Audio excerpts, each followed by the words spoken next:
first of all, the way I look at it, I'm a businessman, and this economic times that we're going through is unprecedented. I mean, just about every single business out there, no matter what field you're in, has been touched one way or the other. Of course, some people have thrived in this environment, but for the most part, businesses have really suffered.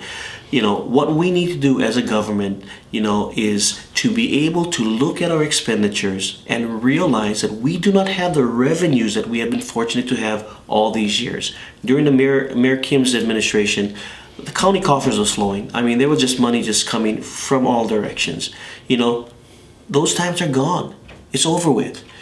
So what we need to do as a government is understand that if you don't have the revenues, you've got to reduce your expenditures. And what that means is taking tough cuts. What that means is taking tough decisions, not taking band-aid things such as, taking money from the 2% fund or trying to sell off the Hamako land for a short-term impact. What you need to do is take a look at the way county spends money. You take a look at our efficiency. You take a look at the money that we're spending in certain areas, and you've got to have the guts to cut it. And we tried to do that during this last budget. Certainly, I've put myself out there and have had a lot of ramifications because of that. There's probably a lot of people know about the reorganization attempt to take me off as finance chairman.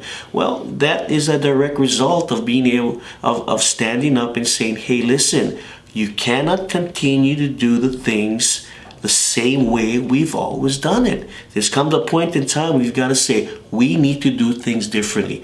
And a big place where we need to do different is how we spend or how efficient we are as government, because we are inefficient. There are so much ways that we can cut. If the county council and the administration have the guts to do so. And you know what? Businesses out there have had to do it. They've done it. If not, they don't survive. What happens is they go out of business. If we as a board don't make those type of decisions, eventually, I'll tell you what will happen.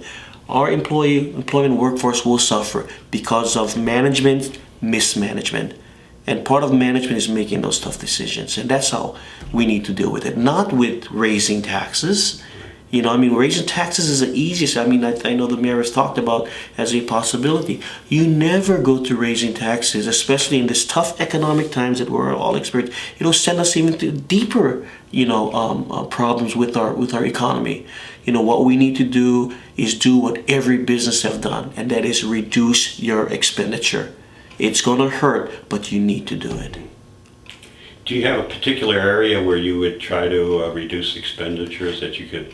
I do believe that our workforce is bloated. There's no question there.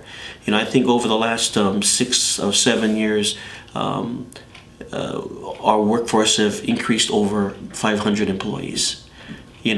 Currently, right now, since January 1st of 2009, what has happened is we have advertised for 64 positions.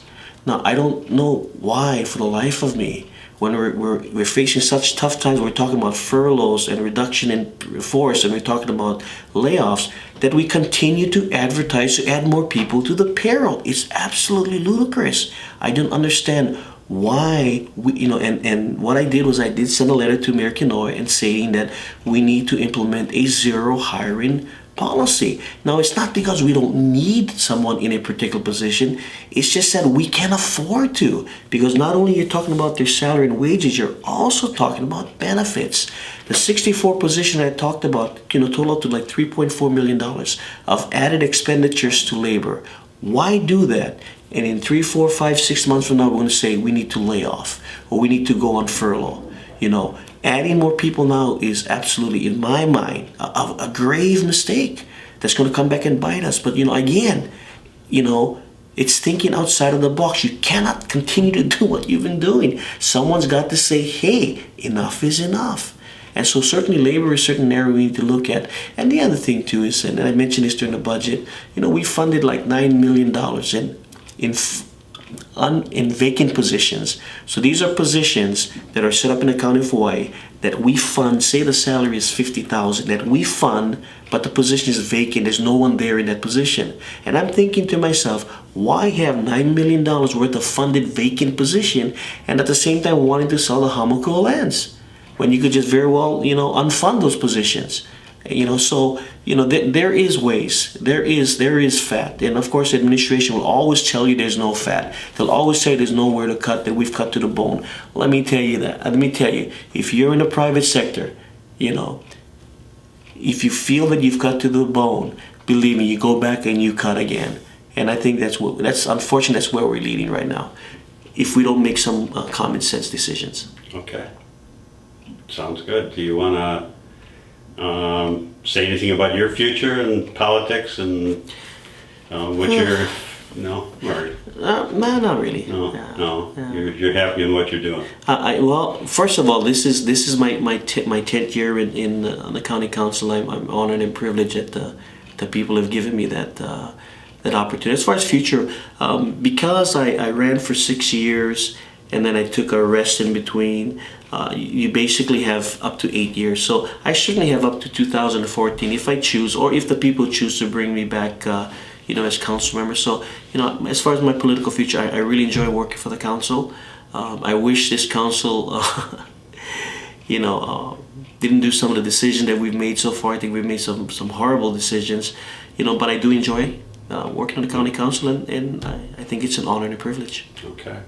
You'd like to say goodbye to your constituents? Oh, well, I just want to say, thanks for listening. My office number is 961-8538 if you ever want to contact me.